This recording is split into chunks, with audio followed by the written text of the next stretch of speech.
नमस्कार दोस्तों, स्वागत है आपका हमारी इस भक्तिमय यात्रा में। आज हम आपको सुनाने जा रहे हैं गुरुवार व्रत की कथा, जो भगवान बृहस्पति देव को समर्पित है। यह कथा न केवल समृद्धि और खुशहाली का मार्ग दिखाती है, बल्कि जीवन में भक्ति और विश्वास का महत्व भी सिखाती है। यदि आपको यह कथा पसंद आए तो कृपया वीडियो को लाइक करें, कमेंट करें और हमारे चैनल को सब्सक्राइब करना ना भूलें। तो चलिए शुरू करते हैं। बहुत समय पहले की बात है कि भारतवर्ष में एक प्रतापी और दानी राजा राज्य करता था। वह नित्य गरीबों और ब्राह्मणों की सहायता करता था। यह बात उसकी रानी को अच्छी नहीं लगती थी। वो ना ही गरीबों को दान देती, ना ही भगवान का पूजन करती थी, और राजा को भी दान देने से मना किया करती थी। एक दिन राजा शिकार खेलने वन को गए हुए थे, तो रानी महल में अकेली थी। उसी समय बृहस्पति देव साधु वेश में राजा के महल में भिक्षा के लिए गए और भिक्षा मांगी। रानी ने भिक्षा देने से इनकार कर दिया और कहा, हे साधु महाराज, मैं तो दान पुण्य से तंग आ गई हूँ। मेरा पति सारा धन लुटाते रहते हैं। मेरी इच्छा है कि हमारा धन नष्ट हो जाए, फिर ना रहेगा बांस और ना बजेगी बांसुरी। साधु ने कहा, देवी, तुम तो बड़ी विचित्र हो। धन संतान तो सभी चाहते हैं, पुत्र और लक्ष्मी तो पापी के घर भी होने चाहिए। यदि तुम्हारे पास अधिक धन है तो भूखों को भोजन दो, प्यासों के लिए प्याऊ बनवाओ, मुसाफिरों के लिए धर्मशालाएं खुलवाओ। जो निर्धन अपनी कुंवारी कन्याओं का विवाह नहीं कर सकते, उनका विवाह करा दो। ऐसे और कई काम हैं जिनके करने से तुम्हारा यश लोक परलोक में फैलेगा। परंतु रानी पर उपदेश का कोई प्रभाव न पड़ा। वह बोली, महाराज, आप मुझे कुछ न समझाएं। मैं ऐसा धन नहीं चाहती जो हर जगह बांटती फिरूं। साधु ने उत्तर दिया, यदि तुम्हारी ऐसी ही इच्छा है तो तथास्तु। तुम ऐसा करना कि बृहस्पतिवार को घर लीपकर पीली मिट्टी से अपना सिर धोकर स्नान करना, भट्टी चढ़ाकर कपड़े धोना। ऐसा करने से आपका सारा धन नष्ट हो जाएगा। इतना कहकर वो साधु महाराज वहां से आलोप हो गए। साधु के अनुसार कई बातों को पूरा करते हुए रानी को केवल 3 बृहस्पतिवार ही बीते थे कि उसकी समस्त धन संपत्ति नष्ट हो गई। भोजन के लिए राजा का परिवार तरसने लगा। तब एक दिन राजा ने रानी से बोला कि हे रानी, तुम यहीं रहो, मैं दूसरे देश को जाता हूँ, क्योंकि यहाँ पर सभी लोग मुझे जानते हैं, इसलिए मैं कोई छोटा कार्य नहीं कर सकता। ऐसा कहकर राजा परदेश चला गया। वहां वह जंगल से लकड़ी काट कर लाता और शहर में बेचता। इस तरह वो अपना जीवन व्यतीत करने लगा। इधर राजा के परदेश जाते ही रानी और दासी दुखी रहने लगी। एक बार जब रानी और दासी को 7 दिन तक बिना भोजन के रहना पड़ा, तो रानी ने अपनी दासी से कहा, हे दासी, पासी के नगर में मेरी बहन रहती है। वो बड़ी धनवान है। तू उसके पास जा और कुछ ले आ, ताकि थोड़ी बहुत गुजर बसर हो जाए। दासी रानी की बहन के पास गई। उस दिन गुरुवार था और रानी की बहन उस समय बृहस्पति व्रत की कथा सुन रही थी। दासी ने रानी की बहन को अपनी रानी का संदेश दिया, लेकिन रानी की बड़ी बहन ने कोई उत्तर नहीं दिया। जब दासी को रानी की बहन से कोई उत्तर नहीं मिला तो वो बहुत दुखी हुई और उसे क्रोध भी आया। दासी ने वापस आकर रानी को सारी बात बता दी। सुनकर रानी ने अपने भाग्य को कोसा। उधर रानी की बहन ने सोचा कि मेरी बहन की दासी आई थी, परंतु मैं उससे नहीं बोली, इससे वो बहुत दुखी हुई होगी। कथा सुनकर और पूजन समाप्त करके वो अपनी बहन के घर आई और कहने लगी, हे बहन, मैं बृहस्पतिवार का व्रत कर रही थी। तुम्हारी दासी मेरे घर आई थी, परंतु जब तक कथा होती है तब तक ना तो उठते हैं और ना ही बोलते हैं, इसलिए मैं नहीं बोली। कहो दासी क्यों गई थी? रानी बोली, बहन, तुमसे क्या छिपाऊं, हमारे घर में खाने तक का अनाज नहीं था। ऐसा कहते कहते रानी की आंखें भर आईं। उसने दासी समेत पिछले 7 दिनों से भूखे रहने तक की बात अपनी बहन को विस्तार पूर्वक सुना दी। रानी की बहन बोली, देखो बहन, भगवान बृहस्पति देव सबकी मनोकामना पूर्ण करते हैं। देखो, शायद तुम्हारे घर में ही अनाज रखा हो। पहले तो रानी को विश्वास नहीं हुआ, पर बहन के आग्रह करने पर उसने अपनी दासी को अंदर भेजा तो उसे सचमुच अनाज से भरा एक घड़ा मिल गया। यह देखकर दासी को बड़ी हैरानी हुई। दासी रानी से कहने लगी, हे रानी, जब हमको भोजन नहीं मिलता तो हम व्रत ही तो करते हैं, इसलिए क्यों ना इनसे व्रत की कथा और विधि पूछ ली जाए, ताकि हम भी व्रत कर सकें। तब रानी ने अपनी बहन से बृहस्पतिवार व्रत के बारे में पूछा। उसकी बहन ने बताया, बृहस्पतिवार के व्रत में चने की दाल और मुनक्का से विष्णु भगवान का केले के जल में पूजन करें तथा दीपक जलाएं। व्रत कथा सुने और पीला भोजन ही करें, इससे बृहस्पति देव प्रसन्न होते हैं। व्रत और पूजन विधि बताकर रानी की बहन अपने घर को लौट आई। 7 दिन के बाद जब गुरुवार आया तो रानी और दासी ने व्रत रखा। गुड़साल में जाकर चना और गुड़ लेकर आई, फिर उससे केले की जड़ तथा विष्णु भगवान का पूजन किया। अब पीला भोजन कहाँ से आए? इस बात को लेकर दोनों बहुत दुखी थे। चूंकि उन्होंने व्रत रखा था, इसलिए बृहस्पति देव उनसे प्रसन्न थे। इसलिए वे एक साधारण व्यक्ति का रूप धारण कर 2 थालों में सुंदर पीला भोजन दासी को दे गए। भोजन पाकर दासी प्रसन्न हुई और फिर रानी के साथ मिलकर भोजन ग्रहण किया। उसके बाद वे सभी गुरुवार को व्रत और पूजन करने लगी। बृहस्पति भगवान की कृपा से उनके पास फिर से धन संपत्ति आ गई, परंतु रानी फिर से पहले की तरह ही आलस्य करने लगी। तब दासी बोली, देखो रानी, तुम पहले भी इस प्रकार आलस्य करती थी। तुम्हें धन रखने में कष्ट होता था, इस कारण सभी धन नष्ट हो गया, और अब जब भगवान बृहस्पति की कृपा से धन मिला है, तुम्हें फिर से आलस्य होता है। रानी को समझाते हुए दासी कहती है कि बड़ी मुसीबतों के बाद हमने यह धन पाया है, इसलिए हमें दान पुण्य करना चाहिए, भूखे मनुष्यों को भोजन कराना चाहिए और धन शुभ कार्यों में खर्च करना चाहिए, जिससे तुम्हारे कुल का यश बढ़ेगा, स्वर्ग की प्राप्ति होगी और पितृ प्रसन्न होंगे। दासी की बात मानकर रानी अपना धन शुभ कार्यों में खर्च करने लगी, जिससे पूरे नगर में उसका यश फैलने लगा। बृहस्पतिवार व्रत कथा के बाद श्रद्धा के साथ आरती की जानी चाहिए। इसके बाद प्रसाद बांटकर उसे ग्रहण करना चाहिए। एक दिन राजा दुखी होकर जंगल में एक पेड़ के नीचे आसन जमा कर बैठ गया। वो अपनी दशा को याद करके व्याकुल होने लगा। बृहस्पतिवार का दिन था। एकाएक उसने देखा कि निर्जन वन में एक साधु प्रकट हुए। वह साधु वेश में स्वयं बृहस्पति देवता थे। लकड़हारे के सामने आकर बोले, हे लकड़हारे, इस सुनसान जंगल में तू चिंतामग्न क्यों बैठा है? लकड़हारे ने दोनों हाथ जोड़कर प्रणाम किया और उत्तर दिया, महात्मा जी, आप सब कुछ जानते हैं, मैं क्या कहूँ। यह कहकर रोने लगा और साधु को अपनी आत्मकथा सुनाई। महात्मा जी ने कहा, तुम्हारी स्त्री ने बृहस्पति के दिन बृहस्पति भगवान का निरादर किया है, जिसके कारण रुष्ट होकर उन्होंने तुम्हारी यह दशा कर दी। अब तुम चिंता को दूर करके मेरे कहने पर चलो तो तुम्हारे सब कष्ट दूर हो जाएंगे और भगवान पहले से भी अधिक संपत्ति देंगे। तुम बृहस्पति के दिन कथा किया करो। 2 पैसे के चने मुनक्का लाकर उसका प्रसाद बनाओ और शुद्ध जल में लोटे में शक्कर मिलाकर अमृत तैयार करो।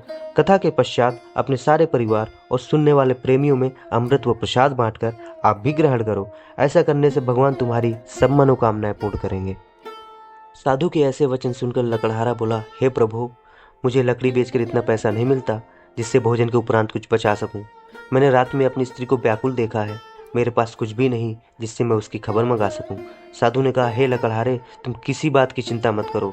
बृहस्पति के दिन तुम रोजाने की तरह लकड़ियां लेकर शहर को जाओ। तुमको रोज से दुगना धन प्राप्त होगा, जिससे तुम भली भांति भोजन कर लोगे तथा बृहस्पति देव की पूजा का सामान भी आ जाएगा।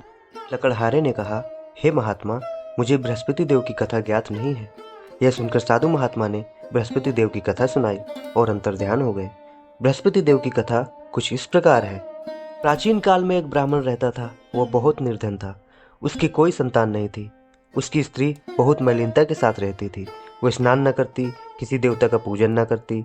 इससे ब्राह्मण देवता बड़े दुखी थे। बेचारे बहुत कुछ कहते थे किंतु उसका कुछ परिणाम न निकला। भगवान की कृपा से ब्राह्मण की स्त्री की कन्या रूपी रत्न पैदा हुई। कन्या बड़ी होने पर प्रातः स्नान करके विष्णु भगवान का जाप व बृहस्पतिवार का व्रत करने लगी।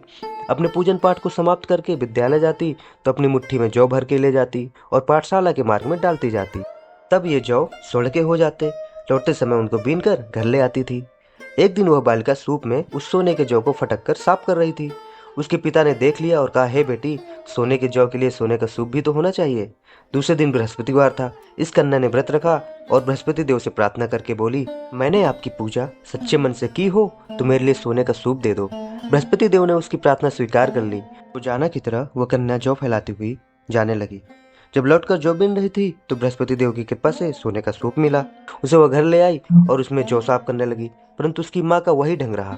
एक दिन की बात है, वह कन्या सोने के सूप में जौ साफ कर रही थी। उसी समय उस शहर का राजपुत्र वहां से होकर निकला।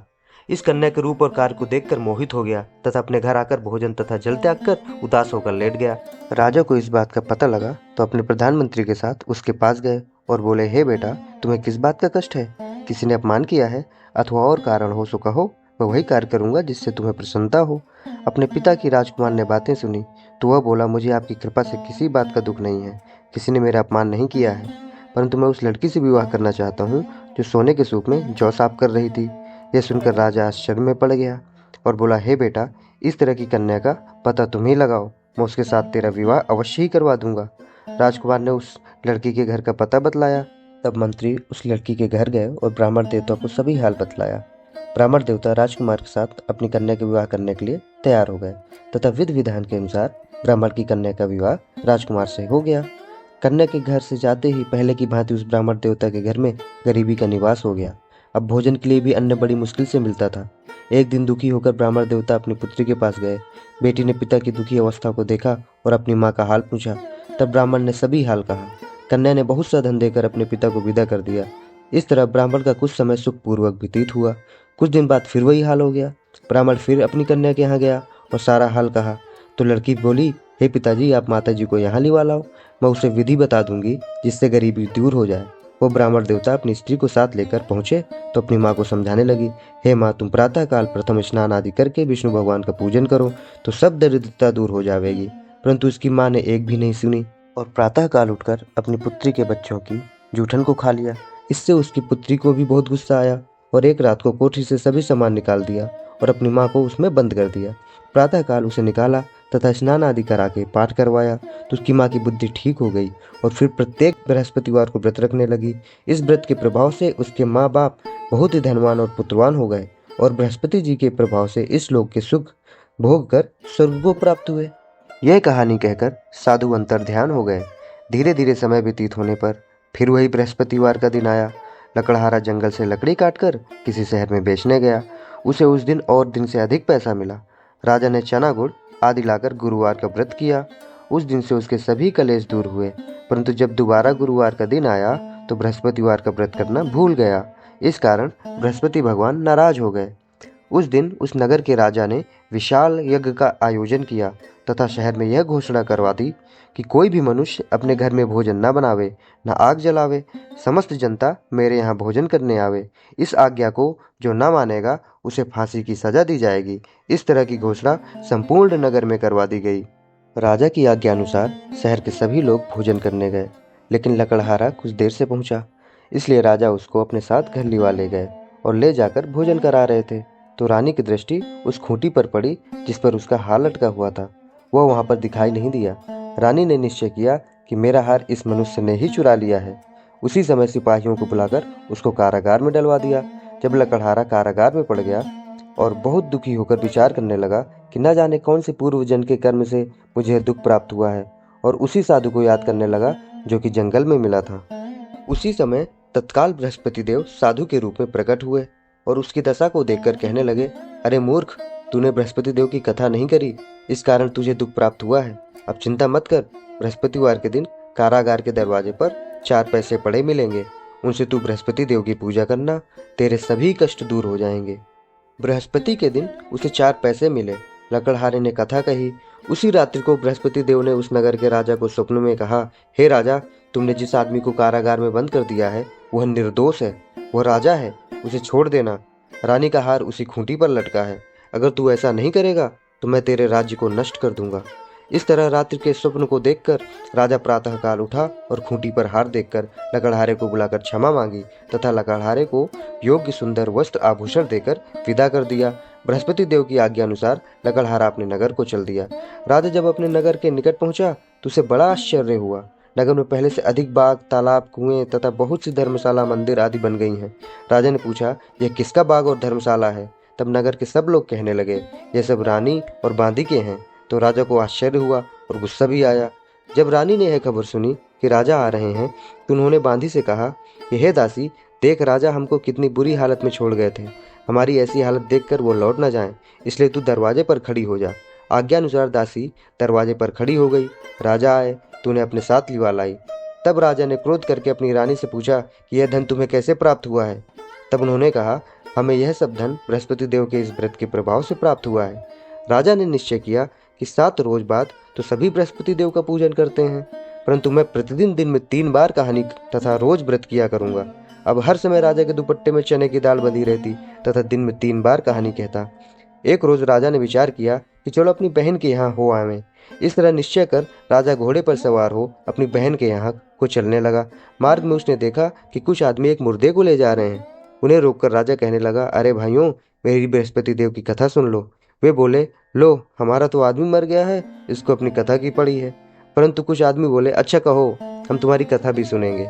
राजा ने दाल निकाली और जब कथा आधी हुई कि मुर्दा हिलने लग गया, और जब कथा समाप्त हो गई तो राम राम करके मनुष्य उठकर खड़ा हो गया। आगे मार्ग में उसे एक किसान खेत में हल चलाता मिला। राजा ने उसे देख और उससे बोले, अरे भैया, तुम मेरी बृहस्पतिवार की कथा सुन लो। किसान बोला, जब तक मैं तेरी कथा सुनूंगा तब तक 4 हरैया जोत लूंगा, जा अपनी कथा किसी और को सुना।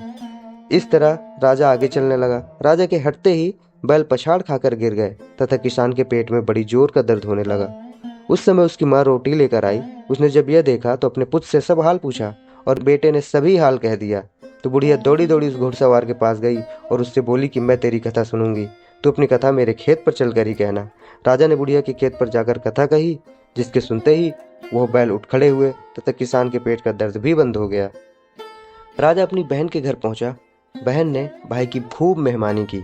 दूसरे रोज प्रातःकाल राजा जगा तो वह देखने लगा कि सब लोग भोजन कर रहे हैं। राजा ने अपनी बहन से कहा, ऐसा कोई मनुष्य है जिसने भोजन नहीं किया? मेरी बृहस्पतिवार की कथा सुन ले।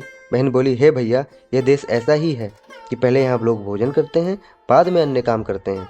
अगर कोई पड़ोस में हो तो देखाऊं। वो ऐसा कहकर देखने चली गई, परंतु उसे कोई ऐसा व्यक्ति नहीं मिला जिसने भोजन ना किया हो। अतः वह एक कुम्हार के घर गई जिसका एक लड़का बीमार था। उसे मालूम हुआ कि उनके यहाँ 3 रोज से किसी ने भोजन नहीं किया है। रानी ने अपने भाई की कथा सुनने के लिए कुम्हार से कहा। वह तैयार हो गया। राजा ने जाकर बृहस्पतिवार की कथा कही, जिसको सुनकर उसका लड़का ठीक हो गया। अब तो राजा की प्रशंसा होने लगी। एक रोज राजा ने अपनी बहन से कहा कि हे बहन, हम अपने घर को जाएंगे, तुम भी तैयार हो जाओ। राजा की बहन ने अपनी सास से कहा। सास ने कहा, हाँ चली जा, परंतु अपने लड़कों को मत ले जाना, क्योंकि तेरे भाई की कोई औलाद नहीं है। बहन ने अपने भैया से कहा, हे भैया, मैं तो चलूंगी, पर कोई बालक नहीं जाएगा। राजा बोला, जब कोई बालक नहीं चलेगा तो तुम ही क्या करोगी? बड़े दुखी मन से राजा अपने नगर को लौट आया। राजा ने अपनी रानी से कहा, हम निर्वंशी हैं, हमारा मुंह देखने को धर्म नहीं है और कुछ भोजन आदि नहीं किया। रानी बोली, हे प्रभु, बृहस्पति देव ने हमें सब कुछ दिया है, वो हमें औलाद अवश्य देंगे। उसी रात को बृहस्पति देव ने राजा से स्वप्न में कहा, हे राजा, उठ, सभी सोच त्याग दे, तेरी रानी गर्भ से है। राजा की यह बात सुनकर बड़ी खुशी हुई। 9वें महीने में उसके गर्भ से एक सुंदर पुत्र पैदा हुआ। तब राजा बोला, हे रानी, स्त्री बिना भोजन के रह सकती है, पर बिना कहे नहीं रह सकती। जब मेरी बहन आवे तो तुम उससे कुछ कहना मत। रानी ने सुनकर हाँ कर दिया। जब राजा की बहन ने शुभ समाचार सुना तो वह बहुत खुश हुई तथा बधाई लेकर अपने भाई के यहाँ आई। तभी रानी ने कहा, घोड़ा चढ़कर तो नहीं आई, गधा चढ़ी आई। राजा की बहन बोली, भाभी, मैं उस प्रकार न कहती, तुम्हें औलाद कैसे मिलती? बृहस्पति देव ऐसे ही हैं, जैसी जिसके मन में कामनाएं हैं सभी को पूर्ण करते हैं। जो सद्भावना पूर्वक बृहस्पतिवार का व्रत करता है एवं कथा पढ़ता है अथवा सुनता है, दूसरों को सुनाता है, बृहस्पति देव उसकी सभी मनोकामना पूर्ण करते हैं। भगवान बृहस्पति देव उसकी सदैव रक्षा करते हैं। संसार में जो मनुष्य सद्भावना से भगवान जी का पूजन व्रत सच्चे हृदय से करते हैं तो उनकी सभी मनोकामनाएं पूर्ण करते हैं। जैसी सच्ची भावना से रानी और राजा ने उनकी कथा का गुणगान किया तो उनकी सभी इच्छाएं बृहस्पति देव जी ने पूर्ण की थी। इसलिए पूर्ण कथा सुनने के बाद प्रसाद लेकर जाना चाहिए। हृदय से उसका मनन करते हुए जयकारा बोलना चाहिए। बोलो बृहस्पति देव की जय, भगवान विष्णु की जय।